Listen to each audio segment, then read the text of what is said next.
Welcome दोस्तों, आज की वीडियो में हम बात करने वाले हैं आरबीएससी के नए सिलेबस एनसीईआरटी के प्रश्नावली 1.1 के क्वेश्चन नंबर 3 के बारे में। तो साथियों, क्वेश्चन नंबर 3 है, किसी परेड में 616 सदस्यों वाली एक सेना की टुकड़ी को 32 सदस्यों वाले एक आर्मी बैंड के पीछे मार्च करना है। दोनों समूहों को समान संख्या वाले स्तंभों में मार्च करना है। तो एक कंडीशन ये है कि समान संख्या वाले स्तंभों में मार्च करना है, और आगे ये पूछ रहा है उन स्तंभों की अधिकतम संख्या क्या है जिनसे वे मार्च कर सकते हैं। तो साथियों, हमें अधिकतम संख्या ज्ञात करने के लिए एचसीएफ ज्ञात करना होता है। तो दोनों संख्याओं का हम एचसीएफ ज्ञात करेंगे। तो आंसर लिखते हैं 616 और 32 का एचसीएफ। अब साथियों, एचसीएफ निकालने की दो विधियां है।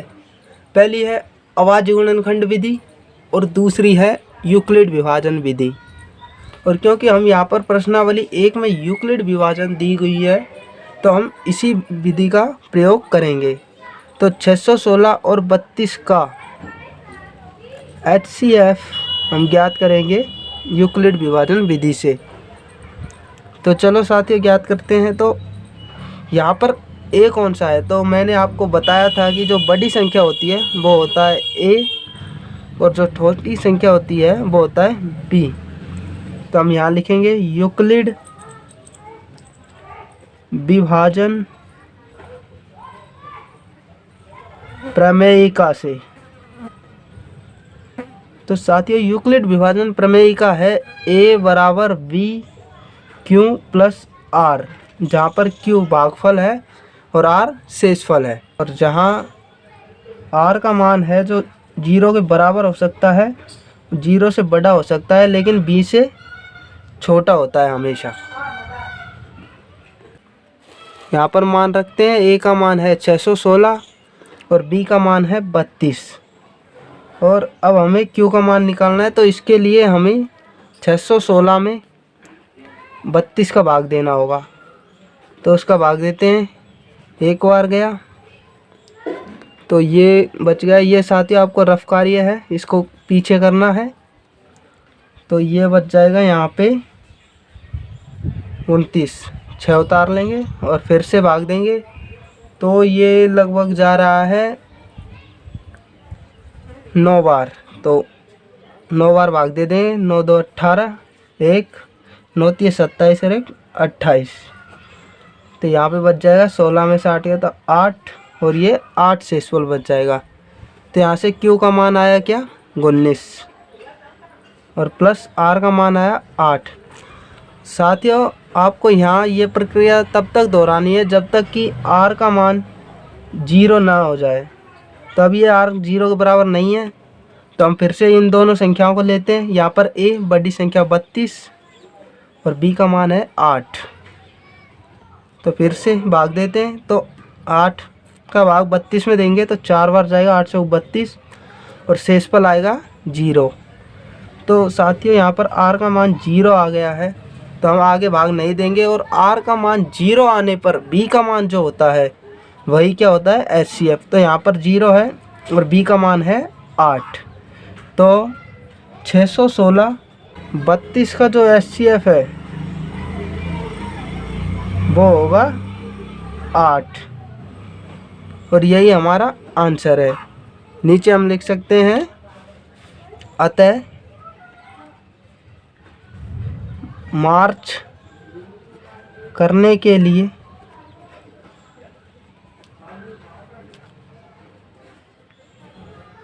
आवश्यक अधिकतम स्तंभों की संख्या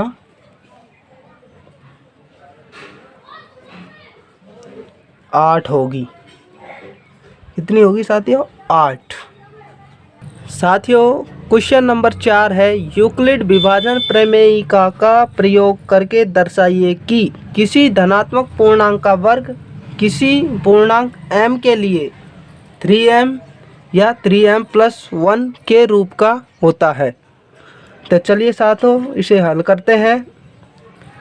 तो सबसे पहले मानते हैं, माना ए कोई धनात्मक पूर्णांक है। ए क्या है? धनात्मक पूर्णांक है। तो यहाँ से साथियों हम देखते हैं तो b का मान, तो b का मान क्या है? b का मान है 3। तो यहाँ से b बराबर हो जाएगा क्या? 3। अब साथियों हम जानते हैं कि जो r का मान होता है वो 0 के बराबर होता है या 0 से बड़ा होता है, लेकिन b से हमेशा छोटा होता है। तब हम यहाँ से r का मान देखते हैं तो r बराबर होगा 0 होगा, 1 होगा और 2 हो सकता है, लेकिन 3 हो सकता है? नहीं, 3 नहीं हो सकता, क्योंकि r का मान हमेशा b से छोटा होता है। तो धनात्मक पूर्णांक निकालते हैं हम। तो यूक्लिड विभाजन प्रमेयिका से, तो यूक्लिड विभाजन प्रमेयिका याद है? तो साथियों यूक्लिड विभाजन प्रमेयिका है a बराबर VQ प्लस R। तो यहाँ से हम 3 पूर्णांक निकालते हैं। तो फर्स्ट में a बराबर b का मान है 3, q का q रहने देते हैं और r का मान स्टार्टिंग में लेंगे 0। तो यहाँ से a बराबर आ जाएगा 3q और यहाँ से a बराबर दूसरा मान निकालेंगे तो r का मान 1 रख देंगे। तो b का मान है 3, q का q और r की जगह पे 1। यह दूसरी संख्या हो गई। और साथ ही जो तीसरी संख्या है वो है a बराबर 3, b का मान 3 हो गया, q का q प्लस r का मान रख देंगे 2। तो हमारे पास ये आ गई है 3 धनात्मक पूर्णांक आ चुके हैं। अब हमें करना क्या है कि धनात्मक पूर्णांक का वर्ग, तो पहले वर्ग करना है। तो हम इन्हें वर्ग करते हैं दोनों तरफ। तो ये हो जाएगा a² बराबर 9q²। अब साथियों हम यहाँ से कॉमन लेते हैं 3, क्योंकि यहाँ पर 3 है तो हमें 3 लेके आना है। तो 3 कॉमन ले लेते हैं और यहाँ अंदर बच जाएगा 3q²। और a²। अब हम q का मान कुछ भी हो सकता है, तो इसलिए हम इसका पूरे का मान m मान लेते हैं। तो माना कि ये 3q² है जो कि m है, चूँकि 3q² को हमने m मान लिया है और m कोई भी संख्या हो सकती है। अब यहाँ से करते हैं दूसरी संख्या से, इसको समीकरण 1 दे देते हैं। अब इन दोनों को वर्ग करते हैं तो a² बराबर 3q प्लस 1 का होल स्क्वायर। तो साथियों हम जानते हैं a प्लस b का होल स्क्वायर, तो आपको यहाँ साइड में लिख देना है कि a प्लस b का होल स्क्वायर बराबर होता है a² plus b² plus 2ab, और ये लिखना ज़रूरी है। तो चलो वर्ग करते हैं a², इसको ओपन करते हैं, a² 9q², इसके साथ b² का मान 1 और 2ab का मान रखते हैं तो 2 × 3q 6q और इसको × 1 से करा तो 6q। अब a², चूँकि हमें यहाँ पर प्लस में 1 लेके आना है और आगे 3 लेके आना है, तो हम इसको पीछे कर देंगे और हम इन दोनों में से 3 कॉमन ले लेंगे। तो 3 कॉमन लेने के बाद यहाँ बचेगा 3q² प्लस 2q प्लस 1, इसको समीकरण। तो यहाँ से हम मान लेते हैं कि 3q² है प्लस 2q है जो है m के बराबर है। तो यहाँ से हम लिख सकते हैं a² बराबर 3m प्लस 1, क्योंकि q का मान बदलता रहता है तो हम इसे एक संख्या m मान लेते हैं। और इसको दे देते हैं समीकरण नंबर 2। इसे समीकरण नंबर 2 दे दिया। अब करते हैं इसको हल। तो दोनों तरफ वर्क करते हैं। ए स्क्वायर प्लस 3q प्लस 2 का होल स्क्वायर, तो ए स्क्वायर बराबर 9q स्क्वायर प्लस 4 प्लस 6 दूनी 12 q आ जाएगा।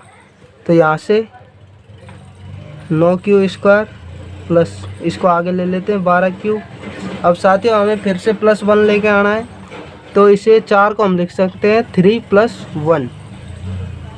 तो 3 + 1 लिख देंगे और ए स्क्वायर बराबर इन तीनों में से हम ले लेंगे क्या, 3 कॉमन ले लेंगे। तो 3 कॉमन लेंगे, 3q स्क्वायर प्लस 4q + 1 और ये बाहर +1 का +1। अब चूँकि साथियों 3q स्क्वायर प्लस 4q + 1 ये एक संख्या है जहाँ पर q का मान बदल रहा है, तो हम इसे कोई भी एक संख्या कांस्टेंट मान लेते हैं, वो है m। तो हम इसकी जगह पे m रख सकते हैं। तो ए स्क्वायर बराबर 3m + 1, इसे समीकरण नंबर दे देते हैं 3। तो हम यह देखते हैं कि तीनों संख्याओं में यहाँ पर समीकरण 1 से देखते हैं तो 3m + 1 और ये 3m + 1।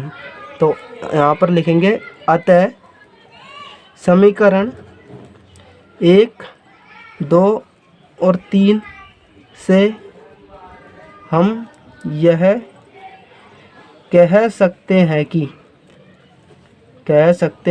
कि किसी धनात्मक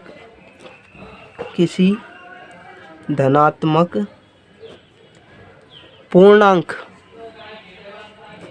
का वर्ग 3m या 3m + 1 के रूप का होता है।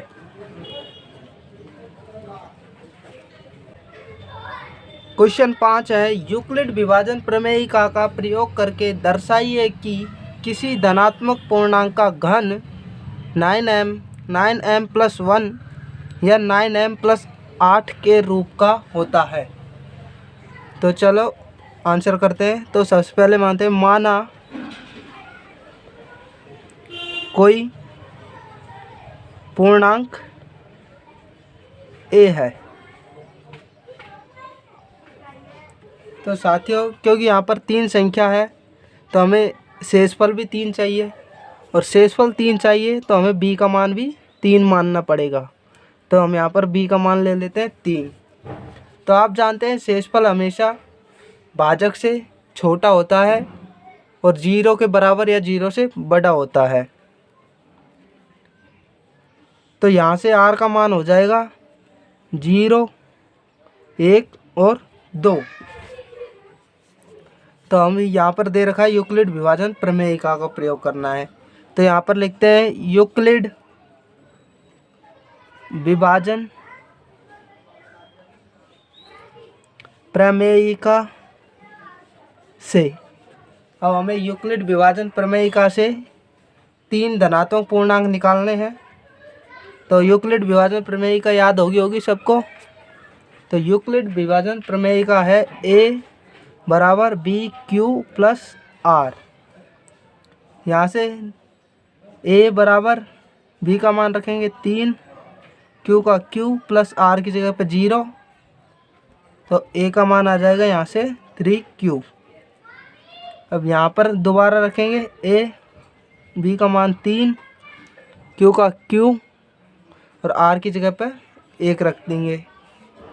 तो यहाँ पर a बराबर फिर से वही b का मान 3, q का q + r की जगह पर रखेंगे हम 2। तो ठीक है, तो हमारे यहाँ पर ये 3 संख्या आ चुकी है। अब हमें प्रश्न में कह रहा है कि पूर्णांक का घन, तो इन तीनों का घन करना है। तो इसे थोड़ा ऊपर कर लेते हैं। तो अब पहली संख्या में दोनों तरफ घन करने पर a³ बराबर 3q की घात 3। तो a³ तो इसका घात करेंगे तो 3 3 9 3 27, 3 का घन हो गया 27 और q की घात 3। और साथियों क्योंकि हमें यहाँ पर प्रश्न में दे रखा है कि संख्या हमें 9 लेके आना है, स्टार्ट में 9 लाना है, तो हम 9 यहाँ से कॉमन ले लेंगे। तो a क्यूब बराबर 9 कॉमन लिया, अंदर बच गया 3q की घात 3। और क्योंकि q का मान बदलता रहता है तो इसलिए हम 3 की जगह पर लिख सकते हैं m। तो यहाँ a क्यूब हो जाएगा 9m। इसे हम समीकरण नंबर 1 नाम दे देते हैं। तो अब देखते हैं दूसरी संख्या पे। तो इसका करते हैं दोनों तरफ से घन। तो a क्यूब और 3q प्लस 1 की पावर 3। तो साथियों हम जानते हैं कि a प्लस बी का क्यूब जो होता है वो होता है a cube plus B cube plus 3ab कोष्टक में a प्लस बी। यदि साथियों आपको ये याद नहीं है तो याद कर लीजिए, इसे लिखना है। फिर इसके बाद हम आगे सवाल करते हैं। तो इसको खोलते हैं तो a क्यूब के हिसाब से ये हो जाएगा 3 3 होती है 27 q की पावर 3 हो जाएगा। b हो जाएगा 1 की पावर 3 प्लस 3, a का मान है 3q और b का मान है 1 और कोष्टक में आ जाएगा a प्लस b। तो 3q प्लस 1 हो गया ये 3q प्लस 1 हो गया। यहाँ पर 3q प्लस 1। तो a क्यूब 27q की पावर 3 प्लस इसको इंटू कर देंगे और इसको आगे ले आएंगे। तो इन दोनों गुणा करने पर 9q और कोष्टक में 3q प्लस 1 और प्लस a की घात 3 तो 1। तो a क्यूब और यहाँ पर साथियों हम इन दोनों में से कॉमन ले लेंगे 9। तो 9 कॉमन लेने पर ये आएगा 3q की पावर 3 प्लस 3q कोष्टक में 3q प्लस 1। तो इसे हम बड़ा कोष्टक लगा देंगे प्लस 1। क्योंकि यहाँ पर q का मान बदलता रहता है तो हम इसकी जगह पर, इस पूरे की जगह पर m लिख सकते हैं। तो a क्यूब बराबर हो जाएगा 9m प्लस 1। अब यहाँ से हम इसको करते हैं तीसरी संख्या को, इसे समीकरण 2 नाम दे देंगे। दोनों का क्यूब करते हैं तो a क्यूब बराबर 3q प्लस 2 की घात 3। इसको हल कर दें तो ये आएगा 27 q की पावर 3 प्लस यहाँ से b क्यूब करते हैं तो 2 की पावर 3 प्लस 3, a का मान है 3q, b का मान है 2 और कोष्टक में 3q प्लस 2। तो हमें इसके हिसाब से इसे खोल दिया है। तो यहाँ से a क्यूब जो बराबर होगा 27q की पावर 3 प्लस इसको आगे ले आएंगे तो ये हो जाएगा 3 दूनी 6 3 18q कोष्टक में 3q प्लस 2 और प्लस ये 2 की घात 3 हो जाएगा, 2 दूनी 4 दूनी 8 हो जाएगा।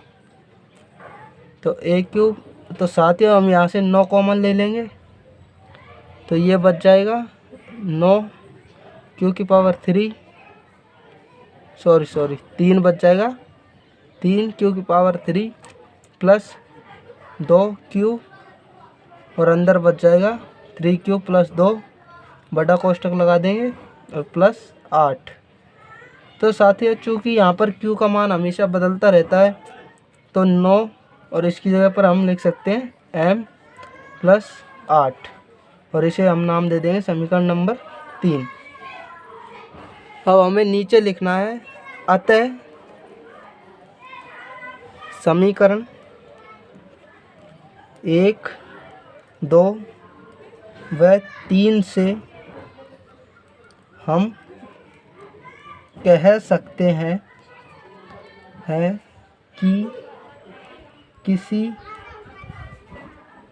धनात्मक पूर्णांक का घन 9m